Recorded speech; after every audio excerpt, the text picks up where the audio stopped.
Greetings. My name is Dr. Wardell Brooks Sr., your host, and this is Community Forum. Ladies and gentlemen, we have an outstanding person here this evening. She is a person that you should know. Matter of fact, she is a person that Lake County should know.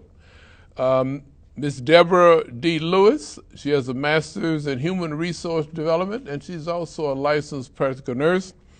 She's a professional speaker, a facilitator, and a training and development specialist. She's also a U.S. Navy veteran, retired. Good evening, Ms. Lewis. Good evening, Dr. Brooks. We're very happy that you've taken time from your busy schedule to be with us this evening. As I mentioned at the top of the program, to be a person that Lake County should know. As a matter of fact, there's over 100,000 Comcast viewers that's viewing the program. And in addition, it will be shown online, which means that you'll be known all over the world. Oh, wow. Yeah, they can go to drbrooks.tv and online and watch the program. But I'd like for you to, first of all, tell our listening audience a little bit about your personal and professional background. Well, thank you, Dr. Brooks. First off, I'd like to thank you for inviting me to this forum. I really appreciate it. Where do I begin? My personal background blends into my professional background. I'm from Cleveland, Ohio, born and raised. I came to the Lake County area as a transplant with the United States Navy in 2006. Okay. As active duty personnel, I was stationed here at Recruit Training Command, the Navy's only boot camp left in the area. Okay. I arrived here and I became a recruit division commander. That's basically the equivalent to a drill sergeant. Okay. After my tour of duty as a recruit division commander, I transferred to the Naval Hospital before we subsequently closed down and merged with the VA and became the Captain's James A. Lovell Federal Health Care Center in 2010. In the United States Navy, I served as a hospital corpsman. That's basically a medic. And I did 20 years in the Navy, and I would not trade it for the world. I retired in 2010 and became a government employee here at the Great Lakes area at the base, and I love it. Currently, I serve as the event coordinator at Recruit Training Command. There, we host recruit graduation every single week. So every week, we approximately have close to 3,000 guests coming to the Great Lakes area for recruit graduation. We ensure that the families are well received, that they're ready to celebrate their new sailor success in the Great Lakes area. Well, tell our listening audience, what piqued your interest to enlist in the Navy? Oh my goodness. Well, I graduated in high school in 1990, and after graduation, I knew I needed a plan. Okay. I knew I was not serious enough for college, but I knew I needed to find myself. I needed to figure out what did I want to be when I grew up. I had always had an interest in the medical field, but again, not being able to go to college or not knowing that I was serious enough for college, I wanted to see how could I implement that plan without school. Therein lied the United States Navy. Went down to the local recruiting office, and the rest is history. Off to Orlando, Florida, I went for boot camp in 1990, and I've been part of the biggest Navy in the world since then. You mentioned about Great Lakes as being the only recruiting station in the world. Yes. As a matter of fact, we had three. We had one in San Diego, I guess Great Lakes, Orlando, Yes, Florida. Orlando. And Great Lakes was selected maybe because of budgetary reasons, I don't know, by the government. Yes. And I was wondering, extreme temperatures that we have and all the beautiful weather we have in San Diego and Orlando, how it was selected. I truly believe the Great Lakes region was selected for the history.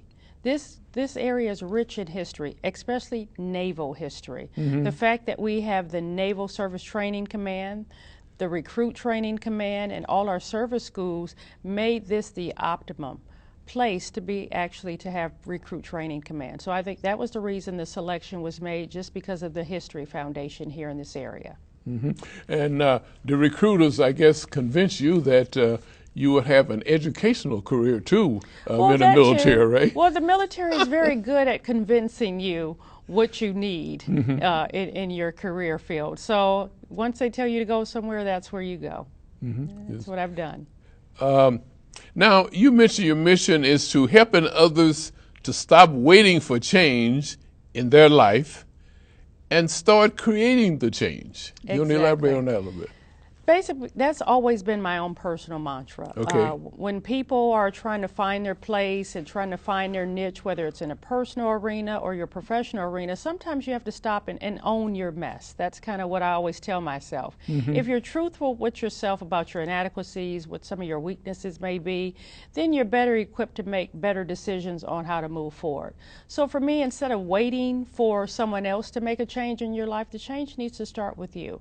I think that's the first principle that you need to figure out is what could I be doing better and what resources do I need in order to help you do better. I think if you continue in growth and trying to restructure yourself, you'll always be moving forward.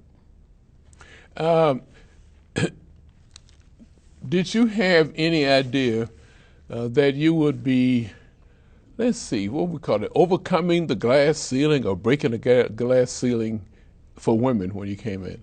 I had no idea how monumental me enlisting in the Navy would be.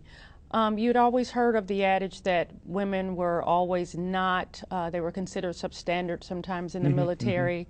But women before me have paved a way for me to do what I did in 1990 when I enlisted in the Navy. There was a time that women could not serve in the Navy, especially minority women. So the mere fact that I entered into boot camp in 1990, I had no idea that what I did then would impact someone right now. My goal was always to better myself, but I think sometimes in stepping out and cracking that glass ceiling, whatever it may be, at the time I'm almost certain you have no idea that you're making that impact until later on where you see the fruits of your labor. Educational-wise, you have a BS in Business Administration, Columbia College of Missouri, dual masters in Human Resource Development and Leadership from Webster University, and also a licensed practical nurse. Yes. Now, how did you accomplish all of this? I know you're going to tell me it's planning and what have you, but you tell us how you accomplish all of this and also your naval duties also. Well, as a matter of fact, the Navy is actually the reason why I am a licensed practical nurse.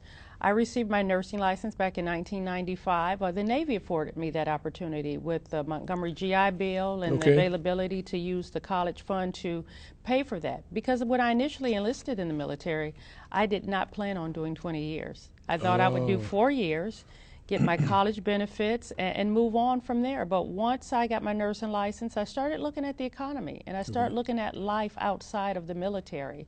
And actually, my life inside of the military was more favorable.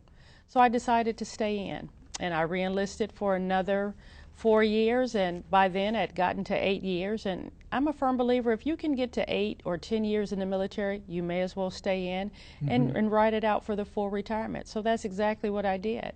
So because I had used my resources and gotten that schooling and that education, I did not falter on it. I truly believe that once you learn something and have a skill set, you should keep sharpening it. So I always keep my clinical skills up to date.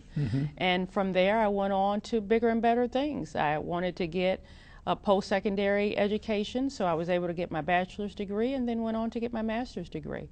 And now I just use them all together. I use them all together. Usually the halfway point, the 10 years, that's the point of no return. That's a pivotal point, and that's when you have to kind of make that life decision on, am I ready to give myself and the rest of my life to another organization for 10 years? But again, I've already went 10 years. Why throw that away? And for me, it was at a pivotal point in my life because I enlisted in the military at 18. So being able to complete 20 years and be 38 years old when I retired from the Navy, to me that was a milestone because I still had a lot of years left to do other work. So for me, it worked out very well. And during that 20 years, you've had quite a bit of management and administrative experience too, right? Exactly. Yes, indeed. Yes, indeed. Well, you start out in in lower level entry positions, and that's based off the ranking system when you first enlist in the military. And as you're promoted and you make higher rank, becomes more responsibility. So I've gone from, in a 20-year time span, being responsible for 2 people to being responsible for 15. To me, the way you lead and the way you delegate tasks is no different with 2 than you do with 15. It's a people business, and as long as you treat people the same and treat them with respect and you talk to them and not at them, they're more inept to work for you. And when you involve them in the team concept, they have buy-in and they'll support you as long as they know they're part of that team, and as long as you make them feel like they're valuable and they're needed, they will support you the whole way. And this accounts for your success in dealing with men too, as working for you. Exactly, and I think if you go into it and not make that distinction between male and female, I think that's where you're off to a good start. When you separate the two and you make it seem as though everyone has to be treated based off of gender, that's the first problem. When you treat people as people, regardless of their sex, their race, or whatever, then people are more apt to be able to do what you need them to do. But I think with men, unfortunately, the military may have given that stigma that women are of a weaker source, but especially as a recruit division commander or the equivalent of a drill sergeant, sometimes you're met with apprehension when you have a male division or an all-male group of men, and here's this woman. But again, if you lay down what the requirements are and you tell people what you expect and how you want it done, they respect you for that. People like to know where they stand, regardless if it's a man or a woman. And once you establish that and you establish your position of authority, they'll do what you ask to do. Has most of your training been at Great Lakes, or have you had a chance to travel all over the world? Oh, I've traveled all over the U.S., and I've loved every bit of it. The U.S., but not the world?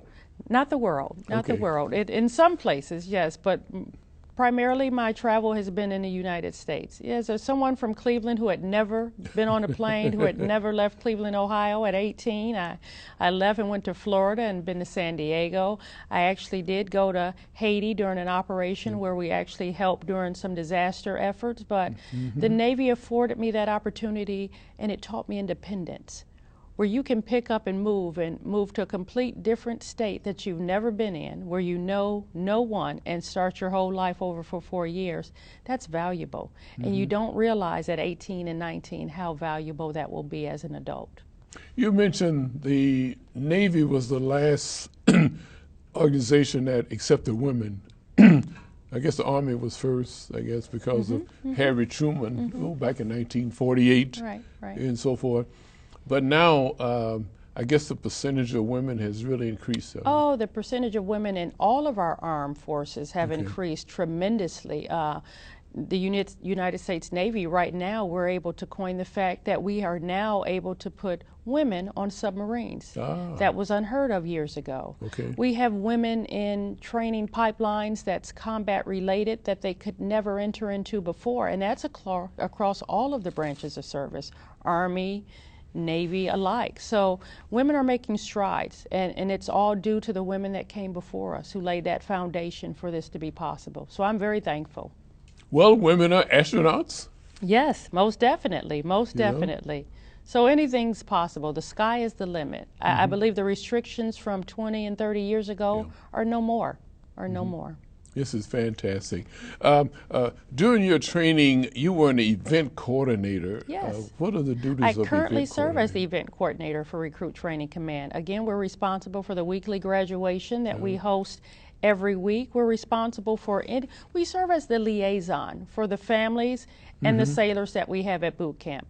So when the families send their recruits off to boot camp and they trying to keep in touch and get information on how their recruit is doing, or just making that transition from civilian to the sailor sector, that's what our office serves as. We serve as host and hostess to any VIPs or dignitaries that may come on board. So basically we're the welcoming committee for Recruit Training Command, and we make sure that all our guests are welcome and that they have a good time at graduation. What type of staff you have to cover? Because We you're have the an event coordinator for the Yes. Great Lakes. Well, right? we actually have a staff. It's an event staff, and we have Okay. our public affairs staff. So we work jointly together to be Okay. able to disseminate information and make sure we have everything in place for guests to be able to come to the military base. Keeping in mind it's still a military base, so we have policies and procedures about access and security. Of course, we use those as the highest measures, but we want to make sure that it's a smooth transition for the families to be able to visit every week, attend recruit graduation. We actually live stream our graduation every single Friday, so people are able to log on. For the ones that may not be able to travel, they can still be part of the experience. I know the families have to leave the area, Gurnee and some of the other areas for housing and Exactly. motels, hotels, and so forth. Because I understand that this may happen soon. There may be facilities built in North Chicago. pretty soon, Exactly. right? They have a site at the Sheridan Crossing that they're actually looking at right now, where we're hoping to build a Navy museum. Wow. And it's going to be a complex, hopefully, where there'll be hotels and movie theaters and restaurants. So we'd like to be, since we're the home, North Chicago is the home of Recruit Training Command, Great Lakes, and all our service training commands, we'd like to be able to keep our families there in the North Chicago area as well. So we're hoping that this plan comes to fruition and we're able to kind of put North Chicago back on the map. So you'll be part of that planning committee too, Yes, right? sir. Or Yes, will sir. be. Yes, You are. sir. It's currently going on right now as we speak. Yes, sir. Yes, sir. This is fantastic.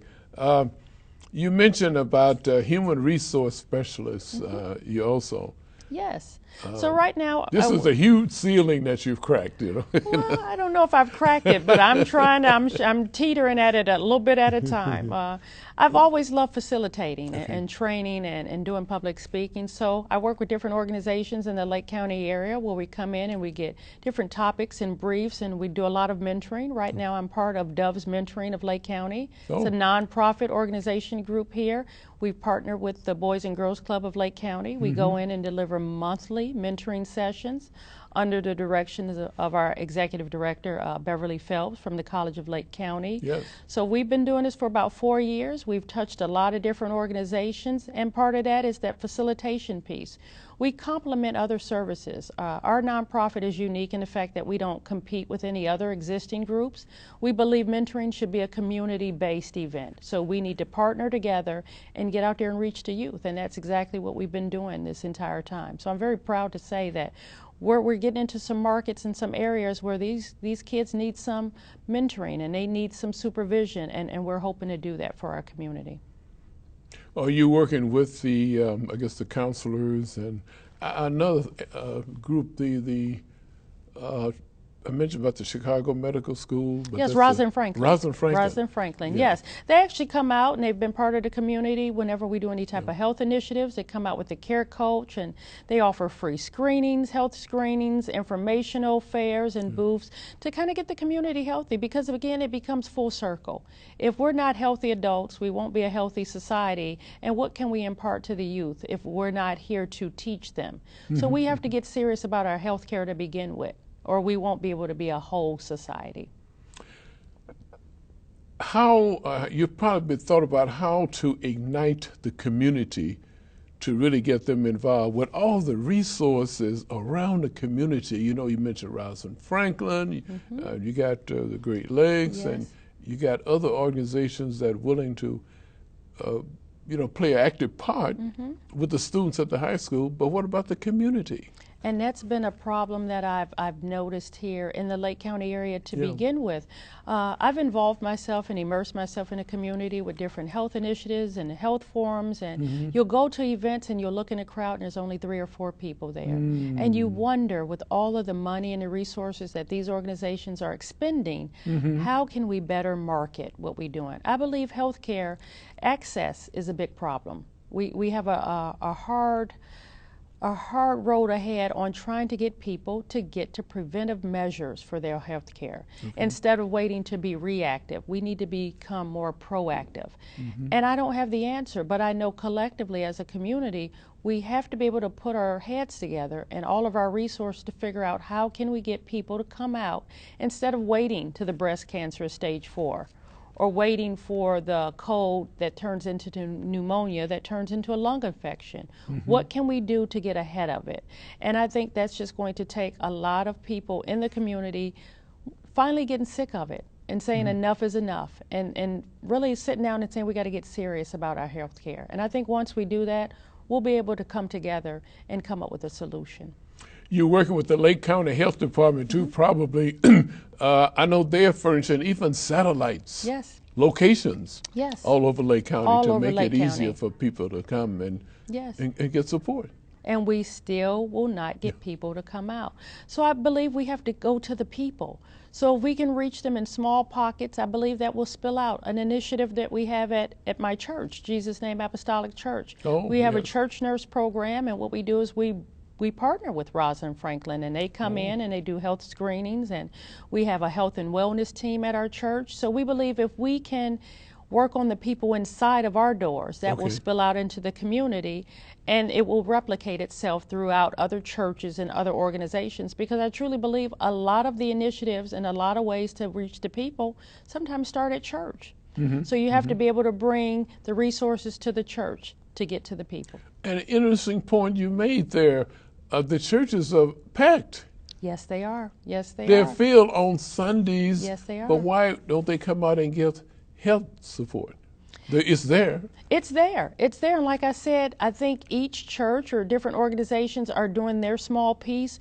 We need to find a way to come collectively and build upon. I think if we can come together in masses, we can affect more instead of the 1,000 or 1,500 you may serve in your church community. I think if we can establish some sort of networking where we could come together and go out into Lake County, I think we'll be able to draw more people in.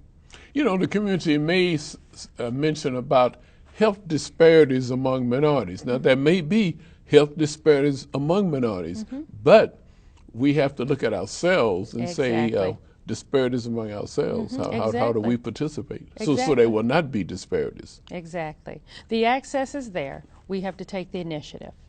I believe, like you've already spoke about, the satellite clinics. So you may not necessarily have to go all the way through downtown Waukegan. It may be spots in North Chicago, Zion. So there's satellite offices there, but we have to go to them. So we can't complain that it's not there. We've made it readily available. We just need the people to get there. So we're trying to eliminate the excuses to where you can finally, again, own your own mess, like I said before. Well, Community Forum is definitely using this avenue and letting people know how important it is. Very important, very important. Yes. So we can't blame anyone else. But ourselves. But there are natural health disparities among, because there's a difference in the, like I mentioned about the podiatry. We have a podiatrist at Rosalind Franklin is willing to come out and provide support. I think Corona, her name is Dr. Corona. They travel with the care coach. That's another one there's too. podiatry screenings, and a lot of those are related to pre-existing medical conditions. Diabetes, high incidence of that with minorities. Well, with diabetes and lies foot issues. So having the podiatrist that travels with the care coach, it's all in one. It encompasses that. So it can help you with regular disease issues that you have, and then symptoms of those diseases. This is fantastic, and I hope I didn't overemphasize the importance of health. Never. Because with longer lives and more healthy lives that people have, if they will take care of themselves. Exactly. As a human resource specialist, is equal employment opportunity a part of it? I know when I was at Great Lakes, I was an equal employment opportunity manager, and human resources.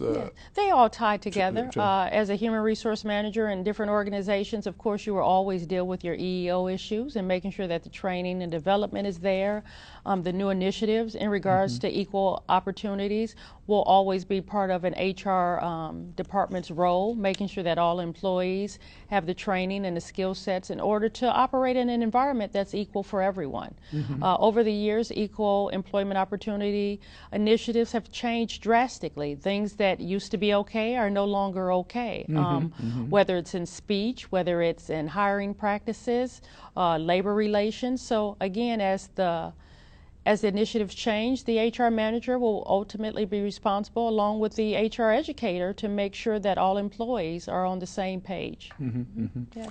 Is there still a consolidated civilian personnel office there? Or yes, yes. For the civilian employees, it's housed in Florida right now, so it's no longer here in the Great Lakes region. So depending on what civilian agency you work for, depends on who's responsible for the personnel and the human resource management piece of that. Things are really changed since Things I are left. changing. Things are changing, Matter of and fact, that's a good thing. I retired in 1990. Wow. And you graduated from high school in Graduated 1990. from high school, yeah. So there was a change in the guard. Change in the guard, yes, indeed. Just how important it is to have a Great Lakes Naval Museum.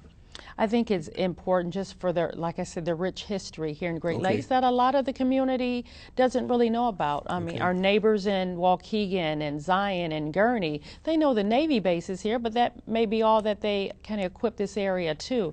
It's so much more. The Naval Training Facility has been rich in history, and it's been a partner in this community for so long. A lot of the business makeup, a lot of the numbers of personnel that we account for in our Lake County statistics is all driven by the Navy base.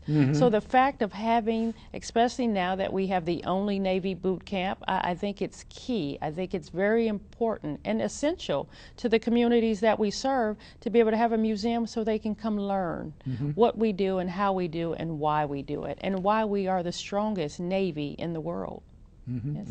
You mentioned the whole women and men come through one location. Yes.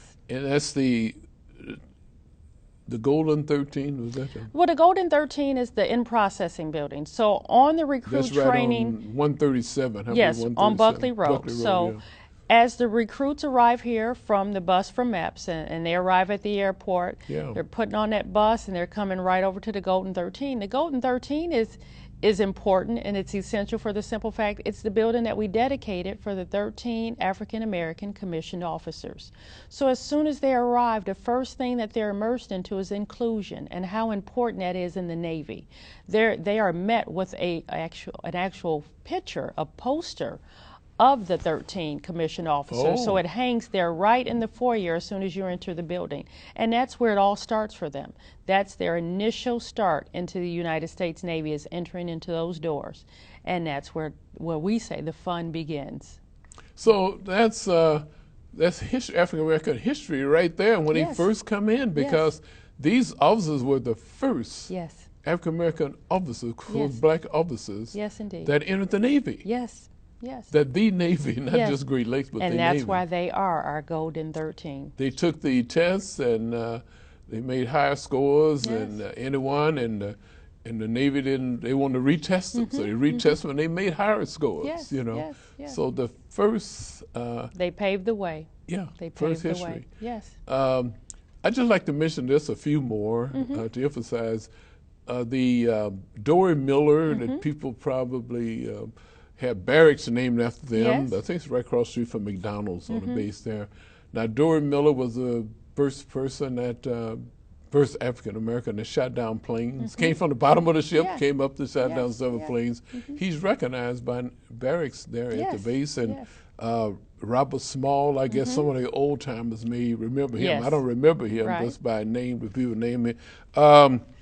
Let's see, there was the first African-American Rear Admiral for the 9th Naval District, and I can't call his name now. That goes back to the 80s, I guess, maybe 70s, 80s. Way before my time. Yeah, right, right. And also another person before your time, Captain Julia Barnes. She was the first female head of the nurse corps at Great Lakes, not the Naval Hospital, but the nurse corps. Okay. So those are the few, and there's probably people right on the Navy base that never heard of them Exactly. too, you know. But the history is right there. Now, you told us about all the things that you've been doing, so forth, but what impact you have had on management decisions in the Navy at Great Lakes? Well, the impact, I think, is over all of the personnel in the United States Navy. Okay. United States Navy is a team effort. Okay. So regardless if you're the E1 at the basic entry level, all the way up to the commanding officer, it's a team concept. And I am proud to say that my entire time in the United States Navy, my input was always valued. You need input from lower enlisted all the way to your officers in order to make the operation successful, because everyone plays a part. Everyone has a piece that they own. We have to unite those pieces in order to have a whole Navy. So my entire time in the Navy, we had working meetings, and your input was asked for, your input was needed, it was valued on how to make decisions to make the Navy better. The Navy has changed from when I first enlisted in 1990 to the time I retired. And that change only comes with input from everyone else. Because sometimes in a upper management level, if you don't seek information from your subordinates, you will be stuck in and be operating in a vacuum. So you have to be able to come out of that vacuum and get input from the people that's actually doing the day-to-day job. So I am proud to say that I never once felt my entire time that I was not needed and my input did not make a difference. Fantastic. Fantastic. Yes. Well, what guidance would you give graduating high school students about planning for their life goals? The biggest thing, especially with the kids that we work with now, I think I'm able to pass on information that college is not for everyone. I am a proponent for secondary education, but I believe you have to know yourself. You have to know if you're ready for that commitment, because college is much different than high school. So you have to know if you're ready for that long-term commitment. And if you're not, you have to be adult enough to say, I need to come up with a different plan until I am ready. And then you also may need to figure out if you will ever be ready. Again, there's a lot of successful people who may not have gone to college initially right out of high school. College may have become important to them later on in life, but you have to be productive and you have to have a plan after high school. So finding a vocation, a skill, or a career until you're ready to come up with a different plan. I truly believe in every era of your life, your needs and your wants change. What's important in your 20s may be more important in your 30s or less important, but you have to be ready for that change. So kids coming out of high school, I always say find what you're passionate about and figure out how to turn that into a career. Turn that into, so you'll be more apt to stay into it. If you're doing something that you love, you're more apt to stick with it. If you're doing something you've been forced to do because your parents wanted you to or the high school counselor wanted you to do, you may give up on it quicker. So I always say look down deep and figure out what your passion and your dream is and figure out a way to make it your career.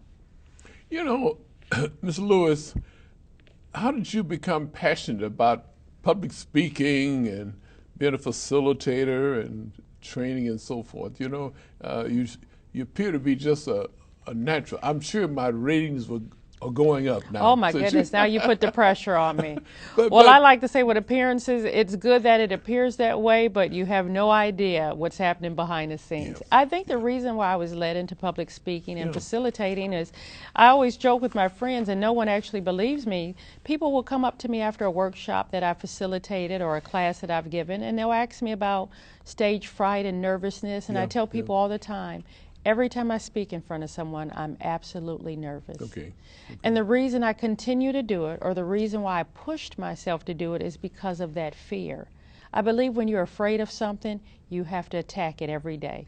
You have to welcome it in order to be able to find a way to live with it. So for me, because public speaking was always something that made me a little bit apprehensive, I immersed myself into it. Every opportunity where they needed someone to stand in front of the class and give a presentation or an impromptu speech, I would raise my hand. And I'd just get out there. And that's the only way you learn, is to just jump right in. This is fantastic. Yes. The importance of networking, you may Oh, want to elaborate goodness. on that. You My friends make jokes because I think I'm the power networker. Right now in my car, I have a traveling kit of resumes and business cards, yeah. and I always am ready with a 30-second elevator speech for anything that I'm working on, because I believe you never know where the networks will lead you. You never know when you first meet someone what opportunities may exist. My grandmother taught me first impressions are lasting, so you need to make them count. And you need to be able to tell it all and tell it early. So I'm very, very adamant about when you meet people that you need to figure out what they need and what can I provide for that need. I also believe in networking for the community. I've gotten to the point where I don't necessarily network for myself. If I know you have a skill set and I meet someone that needs that skill set, I will promote for you. I will network for you, because I believe as a community we should be responsible for that. I've never been one that we shouldn't have to look outside of Lake County to find someone to come in Lake County and provide a service or a need. We have a wealth of resources here at our own county that we have not tapped into. And the only way to do that is by networking and passing information along. So I think it's essential. And it's not just for your professional life, it's for personal things as well. I mentioned that because you and I are networking because I met you at a meeting at the North Chicago Yes. City Hall. Yes, you did. And when I first saw you, I said, you are a person that Lake County should know. We hadn't Well, met. thank you very So I much. invited you, and you readily accepted Yes, indeed. to be on the radio Yes. and as a guest on the TV show. Yes. And I guess it's something about a person when you network that you Yes. can just, it just spills over you, you know. I'm glad of it. I'm glad of it. So we're happy that you. Speaking of North Chicago, we're speaking about Great Lakes now. What are your position in North Chicago? Well, on August 1st, I was appointed by the mayor to the Board of Fire and Police Commissions. That was the day Yes, that night that we met. exactly. You were there when we took our oath and were appointed. So I currently serve as the chairperson for the North Chicago Board of Fire and Police Commission. So Okay. I'm excited. I'm just proud of the possibilities of being able to serve my community and help with this as a liaison between the fire and the police and the community and what we can do, and being able to have that transparency, working with the fire chief and the police chief on making sure that we can get quality officers in both organizations, I think is essential. And I'm just ecstatic at the fact that they appointed me to the board. So I'm excited, very excited. This was a challenge for you because you, like you say, you're not nervous. It's stepping out into different positions. Absolutely you know, not. it's a challenge for you. It's you a know. challenge, and I love challenges, and I believe once you're given an assignment, you'll be equipped for it. It's not up to me to figure out how to equip myself for it. If I made it to that position, that means I'm already equipped for it. So I'm just excited to be able to share my skill sets. I don't believe you should waste any of your talents. Because you didn't have a background for it. Didn't have a background at all. And Not at As all. a matter of fact, that's the first time that I saw you at the city council meeting. Yes, But yes, yes. you accepted That's the that. power of networking. Been in enough circles where someone took notice of something that I may have done. I don't even remember or recall what it was, but Right. someone took notice and passed my information on, and the rest was history. Well, what about your ultimate goal as a career? Goodness, ultimate. I'm still every day trying to figure out what do I want to be when I grow up. I just believe in continual learning. I believe the skills that I have and all of the training that I have, it doesn't stop. So Yeah, I need to yeah. continue in that process, but I also need to find new skills.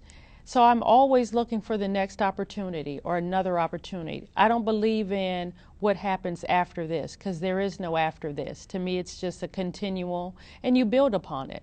So for me, I'm always looking for new challenges, new ways to grow, and I always like to find something that's going to make me step outside of my comfort zone. So that's what I'm always on the mission for, something that I haven't done before. But one thing, though, education is the key, though, right? Education is the key, whether it's formal or informal. And I believe a lot of my education comes from networking and sitting down with people and picking their brains and figure out who's involved in what. And a lot of it is just haphazard. education. You just jump right in, and that's the best teacher. It's just jumping right in and making mistakes until you get it right. You know, that guidance counselor is so important at a high school. I know I don't know what they use this test or not. It's called a CUDA, K-U-D, or CUDA preference test. Okay. You know, you state what preferences that you like to go. Then there were achievement tests and so forth. But you have to have a guidance counselor that's very active and that are interested in the students, because the students don't know which way. Exactly. When I left high school, I didn't know what I wanted to be. Right. But it didn't take me very long, you know, because I saw how you have to be serious about it. Yes. So many other students were not serious. Yes. And some only lasted a semester. Exactly. Half of them a year, you know. And that's why I say you got to be able to look within yourself and figure out what direction do you want to go in, and what are you willing to sacrifice to get there. When I graduated, our motto was, "In ourselves, our future lies." Exactly. Now that we didn't understand. Didn't that, understand you know? it. Didn't but understand it's so meaningful now, and we could emphasize that to the students now. Yes. In ourselves, our future lies. And it's know? untapped. They have no idea. Yeah. And they need mentoring. They need adults. They need the community to help them tap into those resources. Yes. That's the importance of networking, not only just that guidance counselor, but the family. How important is family? Family is crucial. I mean, family is your first teacher. Okay. Family is where your moral aptitude is formed. Okay. Family Yeah, is where right, your right. work ethic is formed. So family is key. That support system. If you don't have a support system in family, you're not able to trust the community, or you're not able to trust other people. So family is key into launching you into whatever your adulthood may be. So family is very important to me, and it gave me the groundwork to be able to do what I do right now. You know, learning really, and we talk about this all the time, we strongly emphasize that the third grade level, the maximum the fifth grade, but most educators say the third grade is the most important grade level. If you're having difficulty at that level, there's something about the third grade level that you're going to have difficulty fourth grade, fifth, sixth. By the time you get to high school, you won't be able to do the trigonometry, all the math, and you're not going to be able to keep up. So you're going to drop out of school, get suspended or whatever. And then when you're out in the community, you're going to do the things that cause you to be incarcerated. Exactly. And then what happens then? Once you're Well, incarcerated, it becomes survival then. Third grade education, that's where the building blocks are formed. The basics are formed. Without those basics, you can't build upon them. And to me, it all comes full circle. That's another part of that health initiative.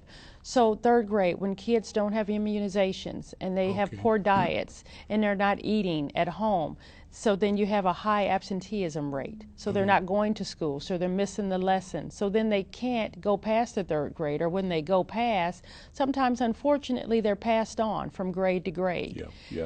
Again, by the time you get to high school, that fundamental thing is not there, it's missing. So now we've sent you into society and you're not a productive adult. So then now we have the propensity for violence or for crime. So it all started in elementary school. So it comes back full circle. If you're not healthy as a child or healthy in your community, you will not become a healthy, productive adult. And then that's when the numbers soar. And we have a high incidence of people in jail, especially amongst minorities. So if we can get back to the basics, and if we can catch them early, pre-K, elementary school, we can set the foundation there for a productive adult later on. We speak about testing. MEPCOM, Military Entrance Processing Training Command, yes. So you're familiar with? Yes. Now, tell us about the mission there. Well, the MEPCOM is where the recruits or initial recruits go for testing, physical and aptitude tests in order to enlist in the military. Okay. So that's where all the physical tests are done, the health screenings. They start with the recruiting officer, but it all culminates at the MEPCOM building, and that's where you're either approved or disapproved to enter into the United States military. So that's very key, because that's the pivotal point of really no return for a lot of young men and women who are trying to enlist into the military. And again, the high propensity of childhood diseases, that's taken a lot of potential military recruits out of the chopping block, because ADHD diagnoses and asthma and health-related issues, some of those things make you ineligible for entrance into the military. So again, that piece comes back to healthier adults will be able to make healthier decisions on their career fields. I see why you made Great Lakes as your final destination, Yeah. you know, in the military and Yes. probably civilian life now, because Yeah. you're a civilian working for the Navy. Yes, right? yes. Like I retired. I was Army, yeah, active duty, but retired as a civilian working for the Right. Navy too. Right, you know, right, it's right. and it's very, because there's two places you mentioned. One is the Golden 13, Yes. the entrance there for the Navy, and MEPCOM for the testing for the Navy. Right? Yes, yes. And for all of the armed forces, not just the Navy. I should, okay, great. For anyone enlisting in any branch of the military, they will have to go through MEPCOM. Okay. Because that's where the physicals are done, and that's where the aptitude testing, which is our ASVAB test that's Right. given. That's the aptitude test to see what qualifications and what job fields you're able to go into. Fantastic. Oh boy. Well, tell us how we're in the computer age, how computer has changed in our workforce. I won't say just the Navy, but all of our workforce. Well, I just think computers have any type of technology changes how you do work. It makes you work harder. People say it's supposed to make you work smarter. I think it makes you work harder, because now I need to make sure that I can outdo the computer so it doesn't replace me eventually. Computers are an asset if they're used correctly, because they will enhance your job. I don't believe a computer should take over what I do, but it should enhance and make me more efficient. And I think we're at the point too where you have to embrace them. You can't fight them, you can't give up on them, and you just have to embrace it, work with the technology, and make it work for you. That's the way I approach it. So every time there's a new update or a new system or a new file that we have to work with, I just figure out some sort of way to incorporate it into my daily production. Well, this is fantastic. Do you ever get back to Cleveland? How has Cleveland changed since you left? Oh my goodness, I get back often enough. Like I said, I stayed the Great Lakes area because I'm close enough to my family, but not so close that they can get to me. I don't know if that's a good or bad thing. Right. But I get back quite often just to, check in. And sometimes when I feel like I need to get grounded or kind of be reminded of where it all started, I like to go home and kind of retool and recharge a little bit. But everything changes. When I left there in 1990, when I go back, sometimes it doesn't feel like home because I've been gone for so long, and the scenery has changed, the people have changed, and of course the economy has changed. So it's not the Cleveland that I grew up in, but I'm appreciative of where I got my beginnings from. So I always like to go back to remind myself of kind of where I started from. I have relatives in Cleveland Heights. Yes, that's not very far from where I'm from. Suburbs? Yeah, it's a suburb. Yes, indeed. Yes, indeed. Yeah. Tell us about why is training and development so important?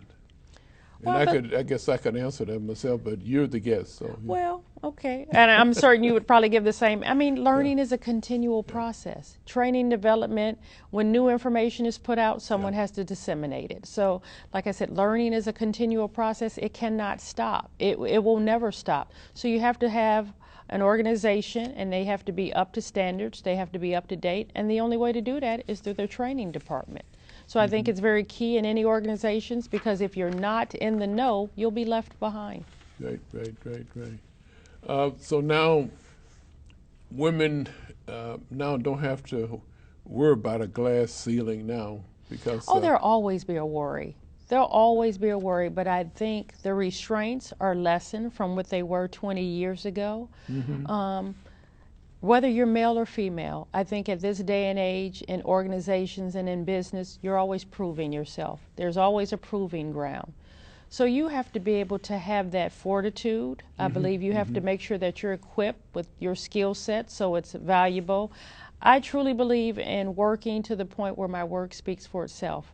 I shouldn't have to justify my worth to anyone. My work ethic and my work product should do that. And whether you're male or female, I think everyone needs to embrace that same ideology so you will be relevant in your organization. You will be valued and you'll be needed. I think if you work hard and do good work, people will value you. You're an independent consultant. Yes. So you don't have a team. No, I don't have a team. Yeah. I kind of work on my own for facilitations and for workshops, but you know, my information's out there, and the nonprofit that I work with, I do well for that. But again, it goes back to that networking piece. I promote myself very well. This is fantastic. You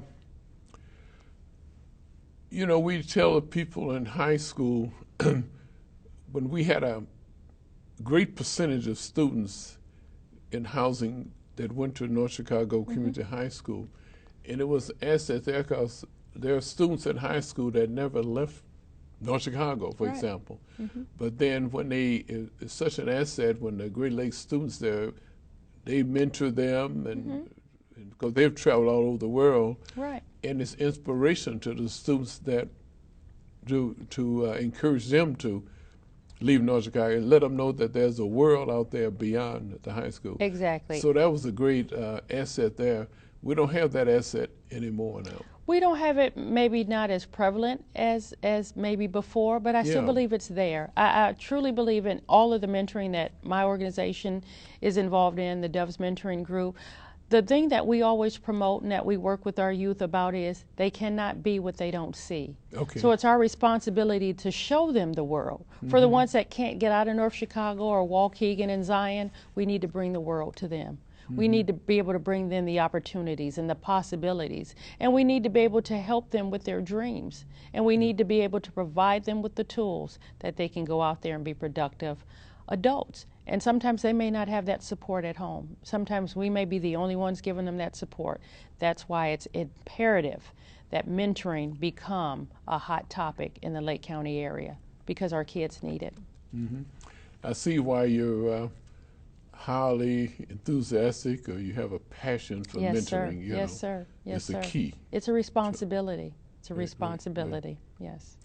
When I left Great Lakes, I retired from Great Lakes in the 90s, we had all types of celebrations along with to get people knowledgeable about the backgrounds of cultures of different. We had where we had Dr. Martin Luther King celebration, had outside speakers come in. We had African American History Month. That was in, I guess, February, and we had Women's History Month. And for March, yes. For March, okay, and Asian Pacific Islander Month. We still do all of those. You still do those? Yes. Okay. We still have our diversity celebrations, and they culminate with a calendar for the entire year on what ethnic groups that we'll be celebrating. And it helps to be able to bring those to people. So there's fairs and there's setups and there's ways to just, again, it's that inclusiveness. And I'm very proud to say that the Navy does a fine job with that. We have a diversity committee that's responsible for putting that information out and making sure that we share this knowledge with everyone, because we serve together. So we need to be able to understand and not necessarily focus on differences. But I think once you put it all together, we're all alike, just with different nuances is what I like to say. So I truly believe that the Navy has kind of captured that cornerstone on making sure that that inclusiveness is celebrated all year long. Now, do you include the community Well, what we do on the military base is through a military initiative. So some of the things that we have over at the training command are open, but the recruit side, those events are not open to the public because it's a special access base. But the Naval Station side, they do different celebrations where we actually have guest speakers from the community come in, especially during African American History Month and Women's History Month. So there's a way that we connect the community with the base to make it more inviting. So I'll be looking for that. I most haven't, definitely, most definitely. looking for the. I guess you do marketing. Yes. To invite the Yeah. community and leaders. It's networking. It's networking. Okay. Yes, yes. And you spoke about networking too, how important it is. Yes, yes. And that's another way. Key. Yes. Yeah, right. Fantastic. In traveling though, have you you travel all over the U.S. and how do you compare Great Lakes location, with other sites that one thing that I've done in my entire Navy career is every time I go to a new area, I try and find that one thing that makes that place special. For me, Great Lakes is special because this is where I started in 1994 my hospital corpsman training, which is now actually the site where the Learn Charter School is at now. That used to be the Hospital Corps School back in 1990. So the fact that I started my training here in 1990 and I retired here in 2010 was kind of pivotal for me. It became full circle.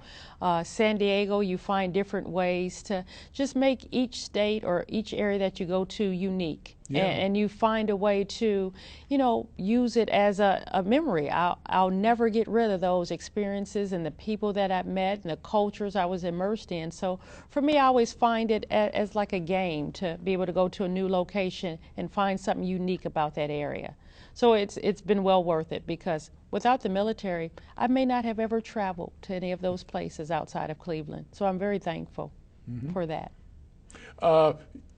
You spoke about the first ever merger of a military hospital and a VA hospital. Tell us about that. Yes, the Captain James A. Lovell Healthcare Center in 2010, October 2010. It was the first ever joint venture merger of a VA facility and a Navy DOD medicine facility.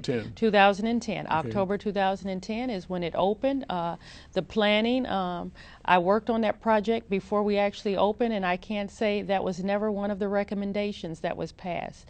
One of the recommendations was to build a brand new Navy hospital. One of the recommendations was to actually close the VA hospital.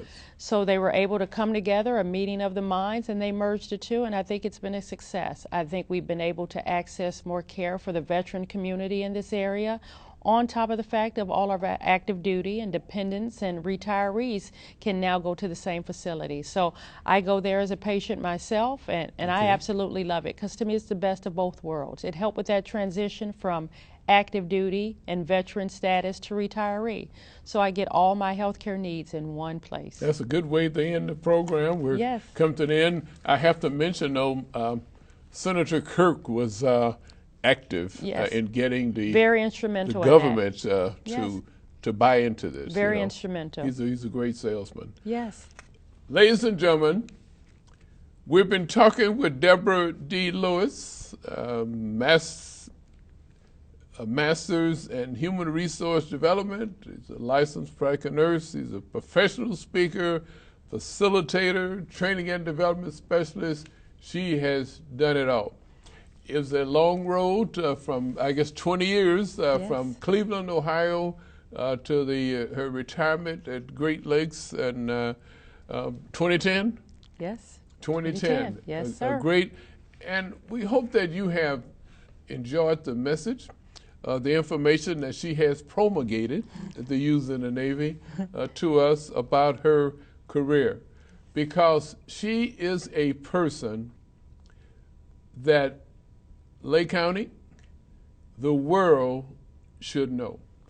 And if you want to get in contact with her, I have to mention her, got a website or you want to mention? Or? Yes, I have a blog. It's called InsideHerShoes.com. And my phone number for the Doves Mentoring of Lake County is 847-316-9180 if you'd like any information about the Doves or a way to partner. Ladies and gentlemen, this has been Community Forum. My name is Dr. Waddell Brooks Sr., your host.